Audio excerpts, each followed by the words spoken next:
Andarilha das Estrelas em Gaia. Hoje falando sobre a Cheliana. Em 2017, uma amiga muito querida me mostrou o vídeo da palestra dada por esse ser que se identificava dessa forma. E a mensagem ressoou muito em mim. Agora vamos para minha infância. Antes dos 10 anos, eu frequentava centros espíritas com a minha mãe, com meu pai. E a minha mãe adoeceu, ela teve câncer. Ela tinha 2 anos de sobrevida, depois da cirurgia. E o dirigente de uma dessas casas deu um retrato da irmã Sheila, que era a enfermeira que auxiliava o Dr. Fritz. Lá em 2017, quando eu escutei Cheliana, eu me lembrei imediatamente da irmã Sheila, mas pensei, coincidência, veio na minha cabeça, mas é coincidência. Desculpa o barulho da moto. E eu procurava, às vezes vendo algumas inconsistências, eu procurava não colocar o meu coração nisso. Porque, antes de mais nada, o trabalho da Casa do Consolador é maravilhoso. O que elas fazem, Mônica e Margarete, pelo rancho dos gnomos, as cestas básicas, é um trabalho maravilhoso. Não tenho palavras para descrever. Durante a pandemia, o que elas fizeram.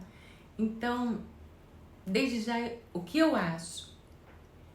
Que muitas vezes a gente recebe informação e não é sempre da mesma fonte. Não é sempre o mesmo espírito, o mesmo ser. Eu vejo isso por mim. Então, eu passo muito o filtro para eu não ser trollada, que é como eu digo, né? Quem de nós não é? Que atire a primeira pedra. Mas a minha ficha caiu quando o guru, no Paranormal Experience, mostrou a foto de quem seria a Cheliana. Na hora que eu vi aquela foto, eu pensei, é o rosto, é baseado no rosto da irmã Sheila. E outra coisa, outro fato, era Cheliana até acontecer um determinado fato, que eu não vou citar aqui, e aí o nome passou a ser Shell E-N.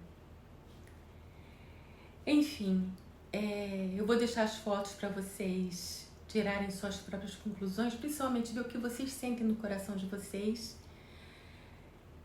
De forma alguma, eu tô diminuindo o trabalho que as duas fazem. Elas são maravilhosas. Mas alertando para o fato de que nenhum de nós é um canal perfeito. Nenhum de nós é um médium perfeito. Pode ser uma estação de rádio que consegue sintonizar perfeitamente, mas a gente não tem como verificar, colocar no dial o númerozinho da rádio. A gente não tem como fazer isso. Eu estou ainda tentando desenvolver métodos para mim, baseado em sensação dos chakras, porque eu estou conversando, de repente eu não sinto a interrupção. Eu sinto só uma diferença na frequência. E aí eu vejo que eu tô sendo trollada. E aí eu começo a trollar eles também. Porque eu não sou de ferro, né? Então eu vou dando pano pra manga e vou vendo até onde eles fazem. E tudo assim, minha mãe de vocês vai bem, né? Enfim. Aos 56, não, quando eu tinha 30 e poucos anos eu era pior. Mas essa é uma outra história. Quando eu usava prancheta Ouija na faculdade, porque a orientação que me foi dada foi: não é para seguir o que a prancheta diz, nunca, ainda mais em ambiente de universidade, mas para mostrar para possíveis ateus que existe outro lado. E foi assim, e graças a Deus a pessoa que... Bom, vou contar a história. A pessoa que não acreditava falou assim: puxa, agora eu acredito mesmo que tem espírito. E aí parou de mexer. Aí eu falei assim, tá vendo? Eu ia falar o nome da pessoa. Tá vendo, pessoa? Além de ser um espírito, E aí é um espírito, eu falei assim, gente, não era pra eu ter feito isso, tinha 30 e poucos anos, mas vou confessar pra vocês. Eu falei assim, tá vendo? Além de ter um espírito, oh meu Deus, que vergonha. Eu fazendo assim, aparece porque eu não tenho cílios de verdade, são os cílios do programa. Do aplicativo. Bom, eu falei assim, e ainda por cima, ai, é um espírito de porco. Ai, gente, eu me arrependo assim de não ser maduro o suficiente. Acho que hoje com 56 é como se eu tivesse 30 e poucos, mas tudo bem. Enfim, o importante nem sempre são as mensagens quando você usa prancheta Ouija, na verdade não é. E é importante a gente ter a humildade de perceber quando nós somos usados como médiuns para passar mensagens que valem a pena e quando não. E assim, existem... Aí voltando para a Mônica. Existem testemunhas... Eu não estava lá. Mas existem testemunhas do evento que aconteceu na praia, que ela fala, né, que os OVNIs apareceram. E eu acredito, porque tem testemunhas. A não ser que alguém chegue e fale que aquilo não aconteceu, mas até então eu acredito. E o que é o mais importante dessa mensagem? É a gente passar tudo pelo crivo da razão. Ainda mais agora em época de eleição do Papa. O próximo Papa vai ser o último, vai ser a... Não, mas essa é uma outra história. Apagão na Europa? Não. Na verdade, depois eu vou mostrar para vocês. Existe o esquema de toda a parte elétrica que é interligada. Tem um ponto que se você desliga tudo. Era previsível. Então, nós vamos ter apagão de 3 dias? Não. Nós vamos ter 3 ceifadores?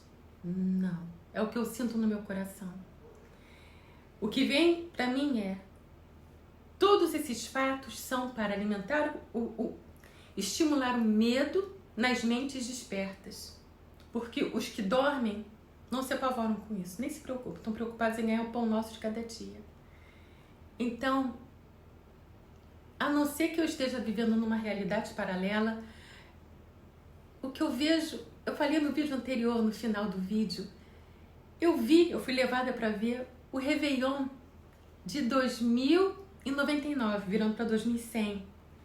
E aí eu me confundia, né? 999 ou 99? 2099 ou 2999? E aí eu pedia para ver o de 2999 para 3000. Então eu via na telona. Maravilhoso! Tá lá no outro vídeo. E sempre a mesma mensagem. Quando o planeta passou de primitivo para expiação e provas, houve alguma grande catástrofe, um grande cataclismo, alguma coisa assim? Não. Quando foi que aconteceu? Quando houve a hibridização dos símios para a nossa raça humana. Isso foi uma experiência traumática? Não. E quando nós vamos, né, estamos passando transição planetária, quando entrarmos na regeneração, vai acontecer alguma dessas coisas? Não. Vai acontecer enchente no sul do Brasil, sempre acontece. Enchente em São Paulo, sempre acontece. Algum vulcão entrar em erupção, tem a frequência, acontece. Mas, tirando as coisas que têm a sua cadência para acontecer, alguma coisa fora do script, não. Enfim, eu gostaria de deixar essa mensagem e, junto com ela, também uma outra reflexão. Os meus amigos falam, pede para compartilhar, tocar sininho, essa coisa toda. Aí fala assim, não, isso é para atingir o maior número de pessoas. Mas sabe o quê? Não façam nada, sabe por quê? Porque isso, na verdade, é para ganhar... Enfim. Apenas não façam nada no meu canal e tá tudo bem. Eu prefiro continuar sendo livre e pensadora. Livre.